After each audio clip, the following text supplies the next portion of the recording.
Okay, we're proceeding with the class, and we were talking about the 7 needs.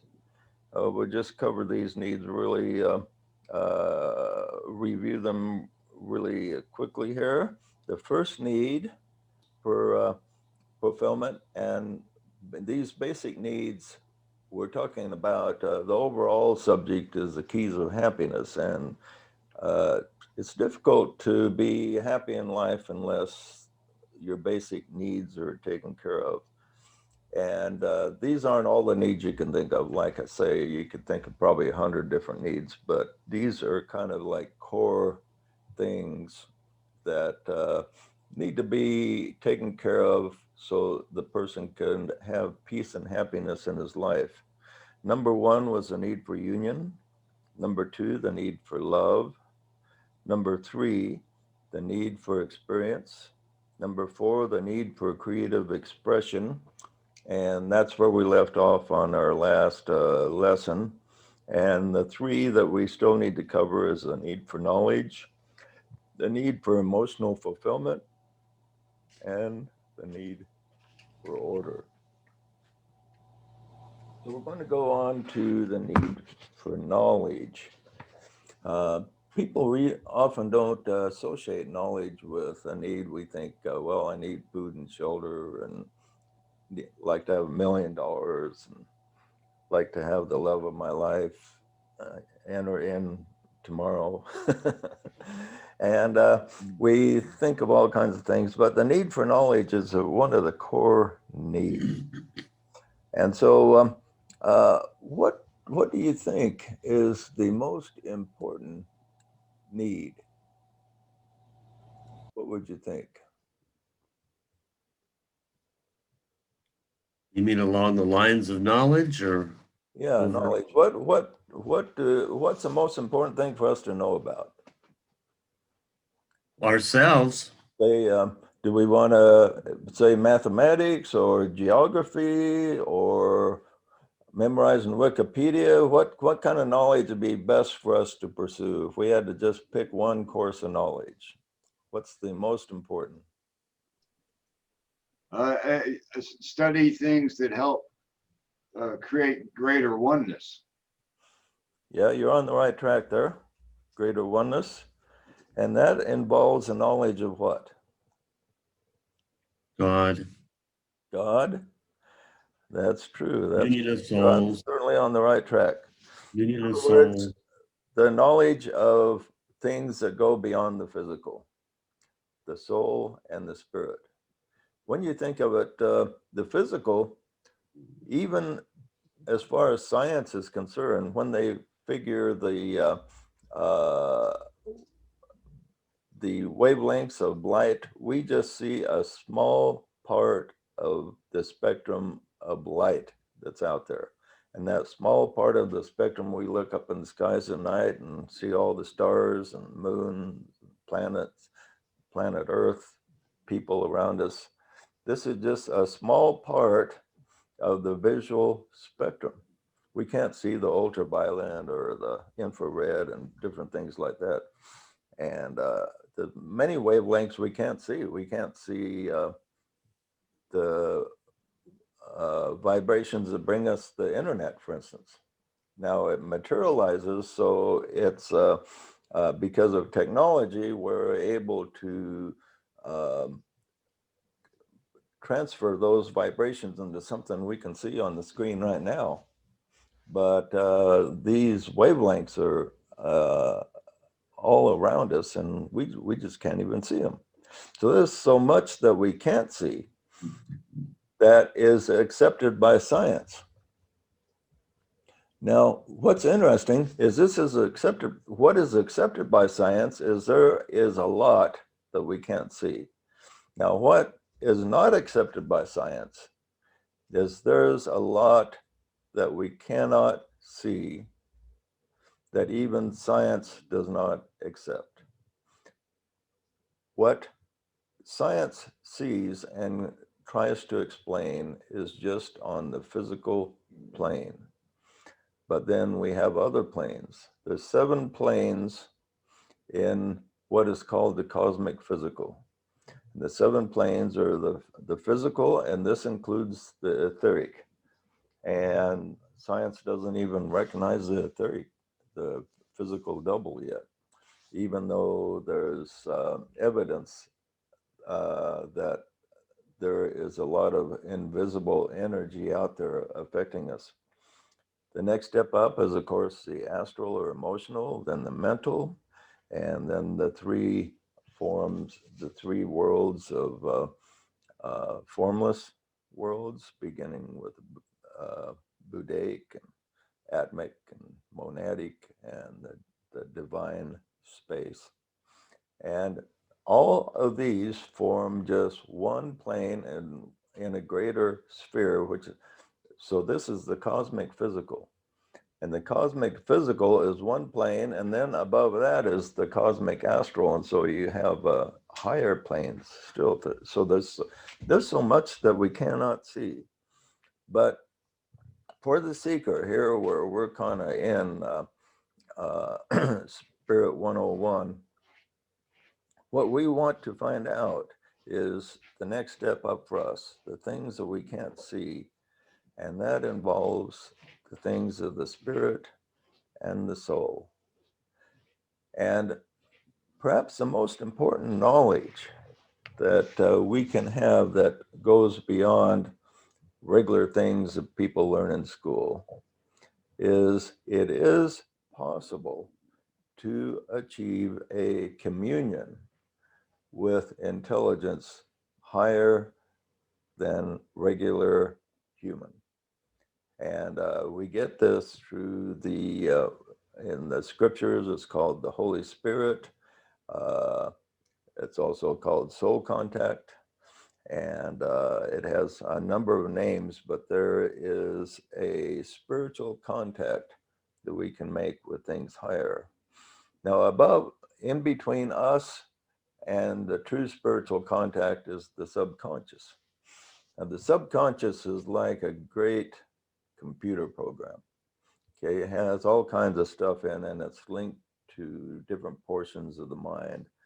And so the subconscious can be contacted, and you can get impressions from the subconscious. You can also get impressions from higher intelligence through the soul contact.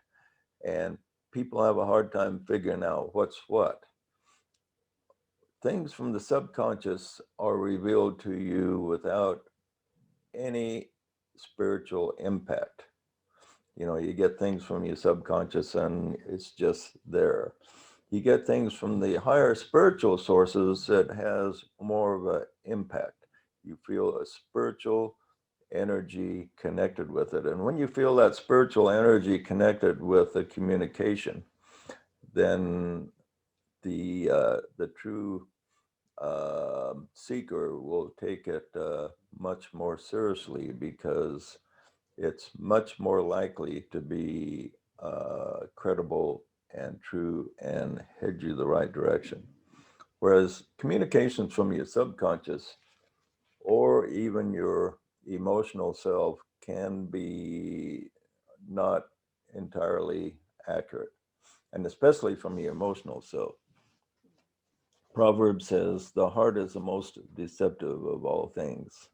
And by heart, he means there that your emotional self. Now, the pure spiritual energies of your true heart center is actually very reliable. But what most people call the heart is really our emotional self, and our emotional self is not very reliable. And that's most evident when you watch people fall in love, or you watch somebody fall in love with somebody that's just not really good for them at all.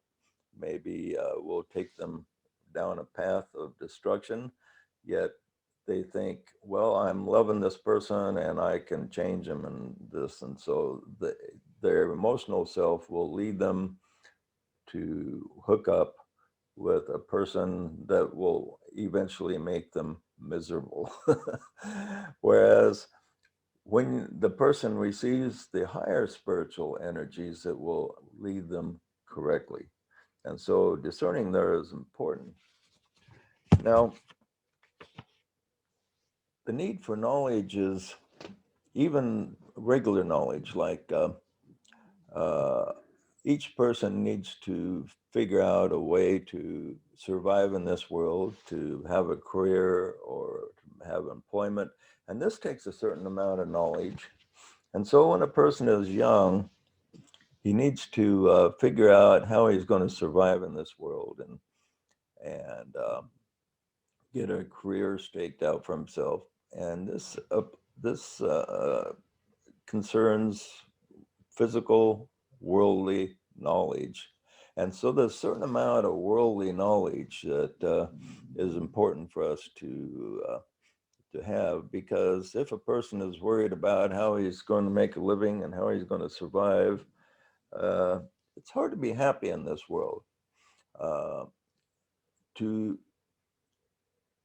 be at peace, the average person has to have his basic needs taken care of.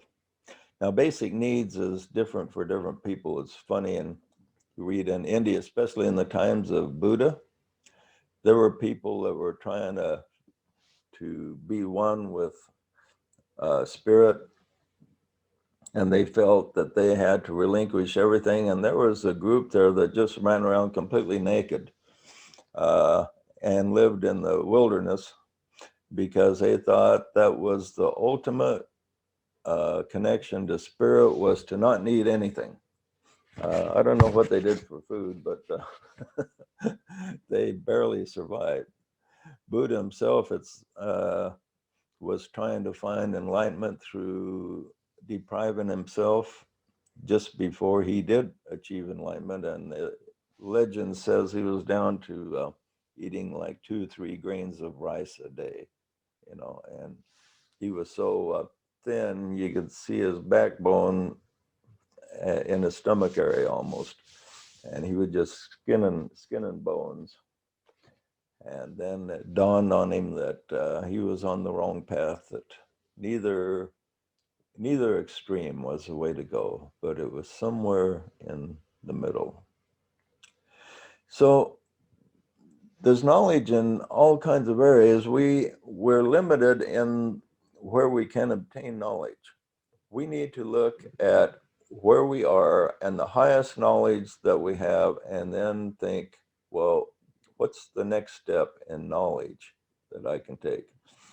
Because one of the keys of happiness and union is to always be increasing. So we need to always be increasing in knowledge and figure out what our next step is supposed to be. So what's your next step, Curtis? What's the next thing you want to learn about? Well, I was just thinking while you were saying that about reading treaties on cosmic fire. I haven't read all the way through that. Bringing more people into our spiritual network. That's what I'm engaged in now, teaching these classes. Yeah. Um, Yeah, okay. There's always something different. If you haven't read all L.S.A. Bailey books, reading one of them will certainly be a step for you. That's for sure. They're a big challenge. Now, the scriptures speak of this. Paul gives this phraseology. He says that there are many people that are ever learning and never coming to a knowledge of the truth. Have you met people like that just seem to have lots of knowledge at their disposal, but their common sense and discerning what's really true seems to be pretty low? What do you I have think friends about like that? that. Yeah, I know you and I have met a lot of people like that in our work together. How about you, Adam? You met people like that? Seem to have a lot of knowledge, but not much common sense? I see a lot of talking heads on television like that. Yeah, just watch television. You can see people rattling off all kinds of facts, but they make no sense whatsoever. You notice that, huh? Yeah, there's, you can fill your head with a lot of stuff, but it takes a little bit more to put it all together and make reasonable arguments. So Yeah, like, The average person uses pretty common sense in balancing their checkbook. But then you hear these people on the TV that know how to balance their checkbook, but they seem to think that the government has unlimited money and all we need to do to solve the problems is just get more money from the government. And it doesn't make any sense whatsoever when you think about it. But I'd say about half the population kind of thinks that. And that half the population that thinks that has a lot of good facts in their head, but they can't Yep. have the knowledge of the truth that we have to treat the national budget the way we treat our regular budget, or else it can lead to eventual disaster. And if you It kind have of a reminds me of your brother-in-law, Lauren Lee, who was a nuclear physicist, very, very astute in in some of the sciences, but when you tried to explain to him deeper spiritual meanings, he just couldn't grasp anything. yeah, it's Every interesting. conversation we had with Curtis and I him. used to have a lot of arguments with him, but he would wear us out because he would analyze too much. And not It very never often come from anybody an would wear me and Curtis out when we were arguing with them. gave up on him. Okay. We must help each other gain knowledge. For example, my wife already spends a lot of time studying nutrition and health, and she's coming up with tips for me how to be healthier, and we'll order some maybe food supplements, says you got to take this. And so she helps me out that way, because I don't have time to study all these things. And I've studied some nutrition and things, but I focus most of my efforts on the spiritual side, whereas she's gathering knowledge on keeping us nice and healthy so we can live to be in ripe old age. So that's good. So we can kind of share the knowledge. And this is one advantage of having a group like we have here. If somebody comes up with something they think is helpful to the group, they can share it with us, because you've only got so much time and you can only take in so much knowledge. You can only read so many books.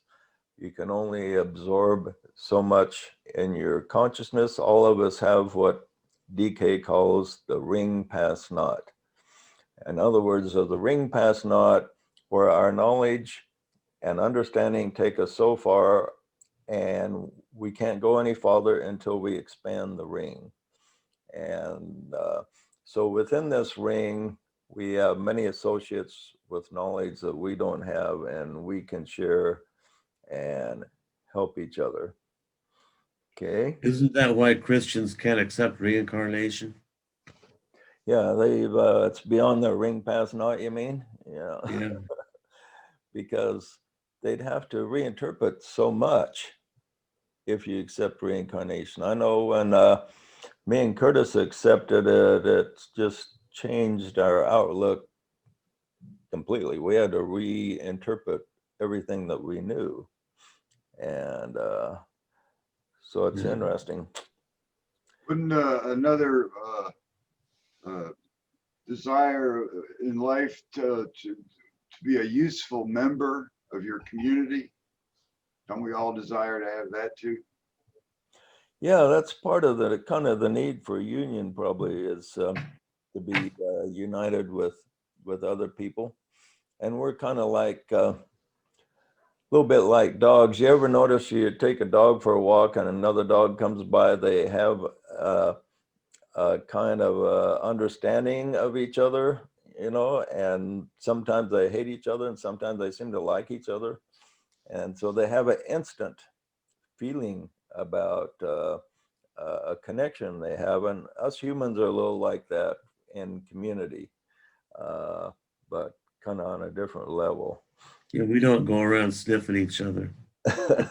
Yeah, dogs are fun to watch. Animals are fun to watch and learn from. And so another important thing with knowledge is understanding principles more than just facts. And this is a problem with what Paul's scripture says, that people are ever learning, never coming to knowledge of the truth. That's because they're looking at data. They think if they absorb a whole bunch of data, then their learning is on a high level. But that means nothing. It's like I said one time that a person with common sense is better off than somebody that's memorized the entire Wikipedia, because we don't need to memorize the entire Wikipedia, because you can just click in anything you want to know on Wikipedia and there it is. So you don't have to memorize it. So memorizing a whole bunch of data doesn't do a heck of a lot. But understanding how a principle works can be a tremendous benefit. It's kind of like the difference between knowing some of the data in Wikipedia or having access to the search feature in Wikipedia. That's like a principle. Okay, so if you have access to the search, that's a lot more than memorizing Wikipedia for a month will accomplish less than maybe just a couple searches once you understand how it works and how to access the knowledge. So learning how to access the knowledge is important. A good story behind this is Henry Ford. He was on trials for something, I can't remember what he was on trial for, but he was called to be a witness. And he was criticized for not knowing everything going on in his company. That even though his company was very successful, he was criticized for a lack of knowledge in his own field. And so he was asked about this on a witness stand. How do you explain this? How do you justify this? And he says, well, if I want to know something about the assembly of the cars, there's so-and-so I can call on. I'll call on him and he can tell me all about it. If I want to know how the internal combustion engine works, he says, I can call on my experts and they can tell me all about it. He says, I don't have to know all these details. I just have to know how to access the knowledge. And so he kind of put his critics to shame by his answer. And I thought that was a good answer he gave, because people often mistake what real learning is from kind of just superficial learning. Okay, any comments on knowledge before we move on here? Okay, the next is the need for emotional fulfillment. Now, the need for knowledge is connected to the fifth ray. Connected to the sixth ray is emotions are very strongly connected to the sixth ray energy. And connected to this, we have a strong need for emotional fulfillment. So there are a lot of people that have, born with in a good situation. They have all their needs taken care of. They have education, yet they're dissatisfied with life. And a lot of the hippies were that way.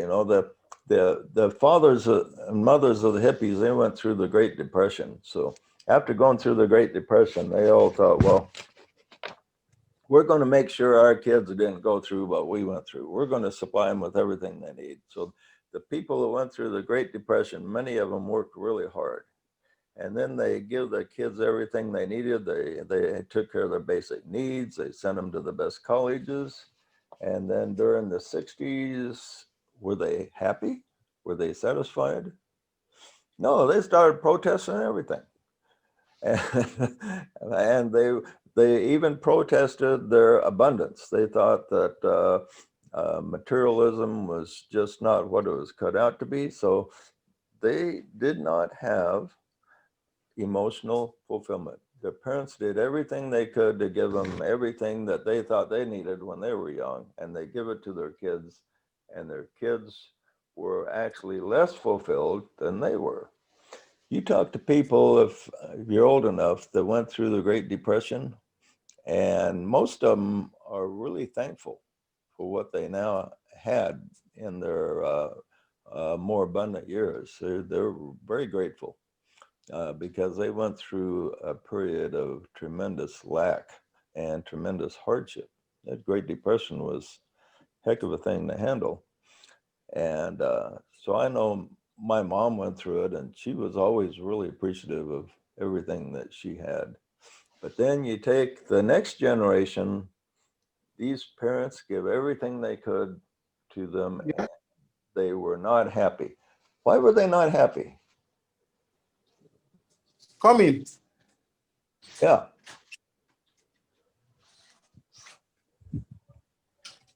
Why were they not happy? Is that you, Moshe? Good to see you. Have a few new people showing up here, and Janine is here with us also. Okay, why were they not happy during the hippie years? What do you think? Any comment on that? The Well, parents, they didn't experience the personal growth that comes from struggle, from achieving your own wealth, and so they didn't develop the emotional fulfillment that comes along with your personal success route. yeah, you know, the people who went through the Depression, they struggled, and they finally were able to achieve some self-sufficiency, and that give them satisfaction. But if you're just handed something, you don't really appreciate it that much. Everybody wants to go through the struggle, and you notice every generation, the younger generation, the older generation always thinks the younger generation is going to hell in a handbasket because the older generation gives them what they think are their gifts, and these gifts are not appreciated because they were not earned. So the younger generation thinks, hey, we need some cause, you know. And so the younger generation develops some causes and something that they can achieve on their own. They always want to do this. Now, the coming generation, they think, well, we're going to save the world from global warming type thing, and they're coming up with things that they feel that they can make a difference in, or maybe they want to do something different in politics or whatever. And it's not always good. Sometimes it is. Sometimes it is a little bit hit and miss in each generation. They have some things that they improve and other things that they take backwards. But the main thing that each person wants is to make a difference. Okay. So Hey, JJ, yeah. I find it interesting that in the movie The Matrix, when the machines made the first Matrix, they made it without strife, with just everybody getting everything they want. And they said it failed miserably. And so they recreated it so that people did have strife and had to struggle and to find meaning in their life. Yeah, I forgot about that. That's the way they did it, huh? It's been a while since I saw that movie. So yeah, that's interesting. Yeah, it's a pretty good documentary. Yeah, The Matrix is really a great movie to contemplate. There's some interesting truths in it. And But a JJ, yeah, lot of but people JJ, think we're in a matrix right now. Yeah. yeah, JJ, looking at the millennium these days, they have a sense of entitlement reinforced by their parents, because most of their parents, even in very underdeveloped places like Asia and Africa, they say, yes, I don't want my children to suffer the way I suffered. But at the same time, these millennials also have, paradoxically, have a sense of self-worth. They don't like the world they see. They want to make an impact, and they don't like the separatism and all that is going on. Yeah. And they really want to share. Recently, there was a big riot against police brutality in Nigeria. And everybody was confounded in the way the young people organized themselves. There was no central leadership. Leadership was distributed. They shared everything. people who lost personal property and they were ill, they were taken care of without necessarily needing any support from the older generation. So I think it is not completely true that the younger people, most times they have this entitlement mentality, but they are also sick of the world they meet. Yeah, the younger with our people guys' always want to. The younger people always want to make a change for the better. Now, when I was young, the biggest change going on was music, and in the late 50s and early 60s, we fell in love with rock and roll, and the older generation all thought that was going to take us down a satanic path of some type. And they all thought we younger kids were in league with the devil and they had to protect us from it. But so each generation has something different to handle, but the thing that's in common with the young people growing up is they want to glom onto something that will improve the world. And to us kids, when I was young, one of the greatest things to improve things was having better music, because the old-fashioned music for us kids, we thought was really drab, you know. But and We had the Beatles. yeah, Yeah. but then along with Kennedy, he roused a lot of people getting interested in politics, and so then with the hippie generation, they got interested in going away from the material side more toward the spiritual, but they had some unusual ideas how to achieve that through drugs. It wasn't really a great idea, but at least they tried to go the right direction. Okay, anyway, so everybody wants this emotional fulfillment, and one way to get it is to feel that you're making a difference. And probably none of us make as much a difference as we really want to make. All of us want to make a difference. But if you can just make a little bit of a difference, and the easiest way to make a difference is what? What's the easiest way to make a difference? Help somebody else. That's exactly right, Curtis. You pick some individual that you can help and you go help them and you will make a difference. You will feel good. He will feel good. Something anybody can do. Anybody can pick out somebody. Now think of somebody that's associated with your life that maybe you can make a difference. And that's where you can start. And what the mistake a lot of us make is, well, I want to change the world. Well, if you want to change the whole world, that's pretty big project, and you may work your whole life at it and not make a dent.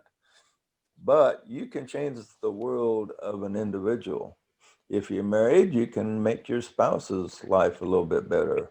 If you have a good friend, you can make your friend's life a little bit better. Maybe get him a present or something, or tell him a joke or whatever. But You know, wanting to change the world is like a cop out. It keeps you from taking your next step, which is a small step. You know, it's like eating an elephant. How do you eat an elephant? You don't eat the elephant in one bite. You eat it one bite at a time. yeah, and we change the world by changing people one at a time. So One at a time. you can pick one person to change. Maybe share a book of enlightenment with them. You might not want to give them an Alice A. Bailey book, which is pretty heavy duty. You might want to give them some light book about, say, more regular book like Wayne Dyer or somebody like that kind of speaks more to the average person. But something that will elevate his consciousness just a little bit, and for each person it's different. But you don't want to go outside of the ring past knot. You want to go right to the edge of the ring past knot.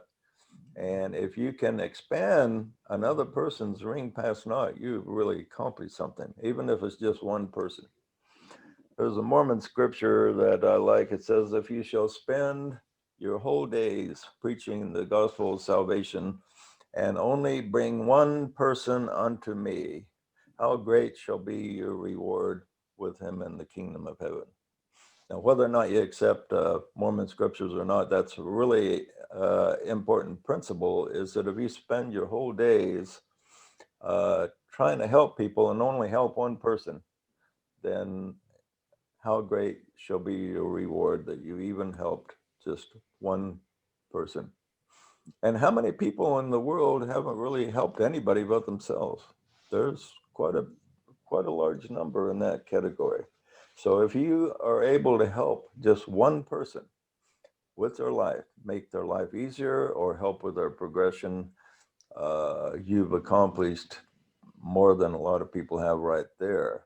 And if you're able to help many, then you are additionally blessed. Can I add a little story to that? Sure. There was a big storm down on the Florida coast, and afterwards there were hundreds and hundreds of starfish that were washed up on the shore. And the next morning, this guy comes out and he sees all these starfish, and they're going to die if they stay out of the water. And so he picks one up and he throws it back in the water, and he picks another one up and he starts throwing these starfish back into the water to save them. And this other guy comes up and he says, well, you know, you're wasting your time. You're never going to get all these starfish thrown back into the water. You can't save them all. And the guy picked up one starfish and he said, well, I'm going to make a difference with this one, and threw him back into the water. Yeah, that's a great story. My one of my kids told me that story, and it made a big difference in his life. Yeah. And just thinking of that. Can't save them all, but you can save them one at a time. Yeah. Now, one of the keys of emotional fulfillment is finding a release of our feeling as it arises in us. So negative energy does not build up within us. Because let's say if your feelings are hurt, for instance, this is a big one, people get their feelings hurt. And if there's no way to release that or communicate the hurt feelings, they continue to build like pressure and a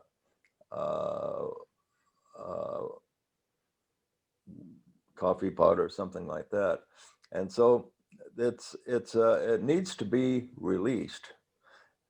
And this is important, as released through honest communication, which was the first key that we talked about.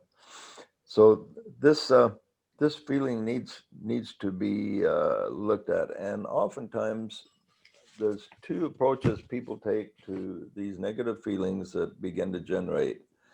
Number one is they pretend like everything is okay. And the second approach is to actually deny it. And this is the most dangerous. If you have a negative feeling, and some people think, well, this negative feeling is below me, I'm better than this, okay? They think they're better than that, so they will deny the feeling even exists. And this is most dangerous of all, because if it's denied, then it can't be found to be released. So denial is something that we want to avoid in our lives, especially as far as feelings go. Because, and what causes the denial is, especially for people on the spiritual path, they keep thinking, I am better than this. I am beyond jealousy. I am beyond hate. I am beyond anger. I am beyond hurt feelings. I am one with God. And so when their feelings get hurt, they experience negative emotions, they think, that's not me, I deny them, you know. And so the person needs to really face it. If you feel a little jealousy over something, acknowledge it in yourself. Yeah, I do feel this. Now, what can I do about it? How can I handle it? How can I transcend it? Okay. And so acknowledging it, facing it, it's like your fears. If you deny a fear, the fear will resurface with a vengeance at the wrong time. But if we look at our fears and say, yeah, this is a concern, I'm going to face it and dispel it. Okay. And that's what we have to do with our fears and our negative energies. So the desire, we have a strong desire to share our feelings, especially our positive feelings. And even sharing our positive feelings like love creates some fear because it makes us more vulnerable. So if we're sharing romantic energy, for instance, there's a fear connected with this with many because they think I am sharing myself with this person, but I'm giving him power to hurt me. If I share myself with him and then he rejects me or betrays me, I will be devastated. And so this is a fear that people have. And as I said earlier, the overcoming of this fear is understanding that we are invulnerable. Is that, yeah, people can retaliate, people can betray us. On a personality level, we can be hurt, but on the soul level, we are invulnerable. They cannot touch the inner spirit, no matter what somebody does. So we need to take a few chances in life, make the best of it, and not fear our own destruction, because you cannot be destroyed. No matter what anyone does to you, uh, you cannot be destroyed. You can always bounce back. If you have that faith in yourself, that is what you will be, and it'll give you a much more comfortable feeling about moving ahead in life. Because the worst thing that can happen in people in life is like in the parable of decision, where you get paralyzed, where you're afraid to move ahead, afraid to make a decision, and afraid to go forward. And that's the worst situation you can be in, where you stagnate. And matter of fact, the true definition of death is basic inactivity, where you just do nothing. If you do nothing for a long enough period of time, it'll be almost as if you do not exist. So you want to always keep active and moving forward. 3 keys of emotional fulfillment and solving conflict in a relationship are the following. First of all, what me and my wife have done, and we don't have to do it very much anymore, but in the beginning of our relationship and the beginning of any relationship, it's you're much more sensitive to what the other person says. And so if I hurt my wife's feelings or she hurt mine, we had a deal between us where we would look in each other's eyes and say, I love you 3 times. Not say I love you 3 times, but say I love you, I love you, I love you. So that's saying I love you 3 times. Okay. So it was funny how that worked, because if you got hurt feelings and you look in the other person's eyes of the person that hurt your feelings, the first time you say I love you, it's really hard to really mean it. But you'll find the second time you say I love you, you look in their eyes and try to see the Christ in them, you feel more friendly. And by the third time, you feel a warmth starting to come on. And so when my wife and I have done this, oftentimes when we finish the exercise, we couldn't even remember what we were arguing about. So it's really weird how that works.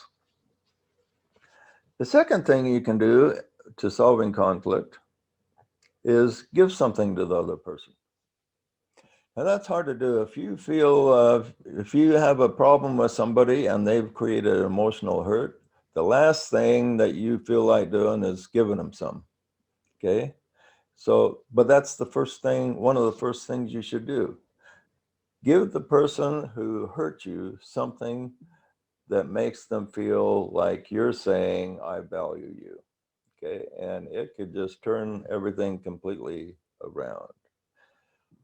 The solution to emotional problems is usually just the opposite of what you want to do. For instance, if somebody hurts your feelings, do you feel like saying "I love you" to them? No, but that's the thing that you should be doing. Do you feel like giving them something? No, but that's what you should be doing. Okay, the third thing you can do is ask the other person to do something for you. That's something that we don't think of. We think the other person is going to be a lot friendlier and nicer if I do something for them. But on the other hand, ask them to do something for you. So if somebody hurts your feelings and you ask them to do something for you and they do something good for you, it's going to help heal those hurt feelings. We need to tell ourselves, if I suffer pain because I trust another person with my feelings, it will not be as bad as the emptiness I now feel because I hide them. Therefore, I will share my innermost feelings, even at the risk of pain. Some pain mixed with pleasure is much better than non-existence. And helping others to release suppressed feelings is a great achievement. So this interplay where we help others, we ask others for help, we share our feelings, we trust, even though the person may not be 100% trustworthy, we trust them as much as common sense will allow. All of these things will help this interplay of energy. Now, the timing of sharing is also important. So we have to look at timing as far as emotions go. Now, sometimes people, if a person's feelings are really hurt, sometimes you have to wait till they subside a little bit before you can make an emotional, positive emotional connection. So it's like emotions are like a flame going up. If the flame is too hot, well, you don't want to get too near it. You got to wait till the flame kind of dies down. Emotional energy is very tricky to deal with, and it can only be dealt effectively with the mind itself. The mind, using common sense, reason, wisdom, can deal effectively with the emotional nature. We live in a emotional dominated society, and it takes a lot of good common sense and reason to navigate through all the emotional energies in life, not only within ourselves, but within others. And so timing is important. And some people have a sense of timing and some people don't. And so with a bad sense of timing, you may wind up inflaming the emotions of a person even more. With a good sense of timing, you can say the right thing in the right time and diffuse the situation and make things a lot better. So pay attention to timing. And timing is probably the most difficult thing in the world to teach because there's no textbook available that tells you how to be good at timing your things. So you say the right thing in the right time. It's something that is only acquired through paying attention. So we have to pay attention. And if you pay attention to anything, you start getting better at it. So the key to developing a good sense of timing is just to pay attention to it. And there's a lot of people in this world we've all encountered that don't seem to pay any attention at all to saying the right thing at the right time. They just want to say their thing at any time. So timing is a very important quality to have, but it's something everybody can achieve, but only by putting their attention on it. Another important aspect of the emotions is to give associates and partners the space they need and do not try to control them. And this is important, is that a lot of people have a sense that to help people, they have to control them. And so to really help people, you have to always work around their own control and allow them to be a free agent to control themselves, and you don't control, but you merely stimulate and direct and help. And the final thing, before we close this class, find out what makes you happy and allow yourself the time to do it. You are as important individual as anybody else out there. So you also have to take care of yourself, and you have to find out what makes you happy. And the key sign behind that is Leo. So see where Leo is in your astrology chart. This will provide you some keys as to what will bring you self-fulfillment.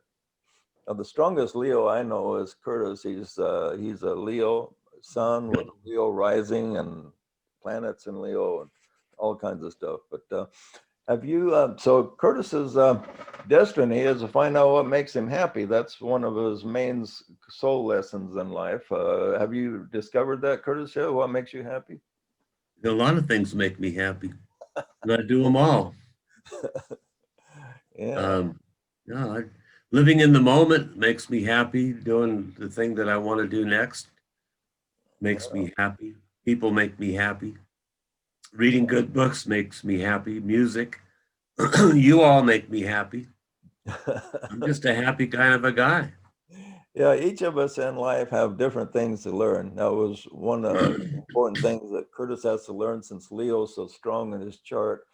But what you want to do, if you have your chart available, look and see where Leo is, and it will give you clues as to things you can do in your life to bring yourself self-fulfillment.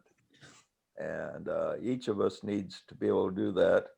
Now, if you're born in the sign of Leo and have a Leo rising, then that will be one of your main missions in life. But so each one has a different main. Oh, wait, you copy house? Oh, what are you doing in the house? What did you say? You didn't bring the food to eat. Yeah. No, he's not speaking to you. You need to mute. Oh, I'm sorry. Thanks for letting me know on that.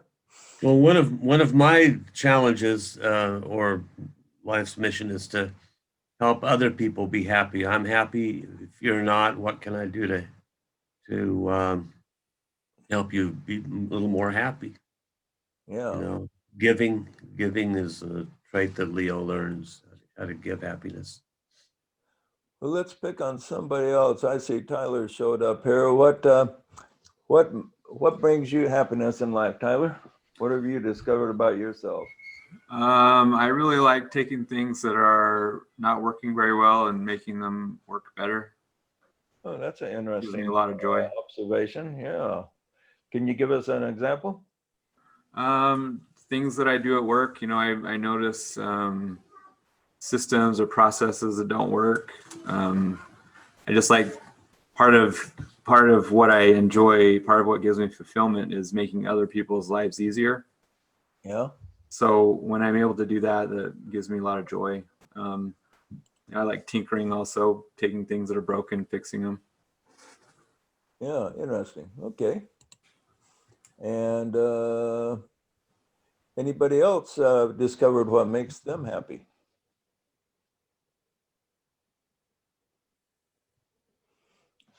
Well, we'll pick I on think one. we all know what makes us happy. I think serving others and helping someone makes us happy. And I think reading the Tibetan's books and meditating about it makes me happy.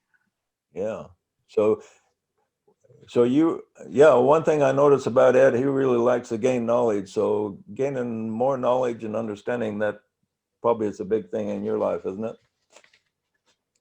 That's one of the big things. That's, of course, one of the bigger things. Like I've always said, you can't sell from an empty wagon. You have to become as lighted as you can to light the lives of others in some way. And yeah. And for everybody, it's different. We're all on a little bit different level, and our attention is on different places. So If you're a football fan, maybe what will really make you happy is to see your team win, or maybe play football yourself. If you're a scientist, you may think, boy, I'd be really happy if I could make a new discovery. Like Thomas over here wants to discover new things in astronomy that would make him happy. And so for everybody, it's a little different. So it's not really selfish to really look and say, well, what can I do to make me happy? Because if you're not content with your own life, how are you going to help other people? If you're fairly content as to where you are and satisfied with your own life, that gives you more power to serve and to help others. When have you ever been helped by somebody that's totally dissatisfied with their own life and totally depressed? Have you ever noticed that these people don't reach out and are never done much to help you? But have you ever noticed too that the people that have helped you in your life have been people that are upbeat, that seem to be happy with themselves? And so if you can establish a certain degree of content on a personality level, it will make you a more valuable servant for the whole. Okay, any comments or questions before we close out? I would like to help the world's mental attitude. Yeah, helping the whole world, that's a tough one, but you can help several individuals anyway. And who knows, maybe these classes will go out to the world one of these days and help the whole world. But maybe some things we can do will help the whole world. But in the meantime, just pick one individual and try to help one individual this next week. And what are we willing to do to change the media, the quality of the things people consume on TV? Yeah. Well, I guess if we turn off the things that are negative, then pretty soon the ratings will start to go down and they'll disappear. Okay, people, you've been a good group and great to have you. And we will see you next Sunday at 2 p.m. all being well. Thank you, Thank JJ. you. Class. Thank you, JJ. Thank you. Thanks, JJ. Thank you. Thank you. Bye, everybody.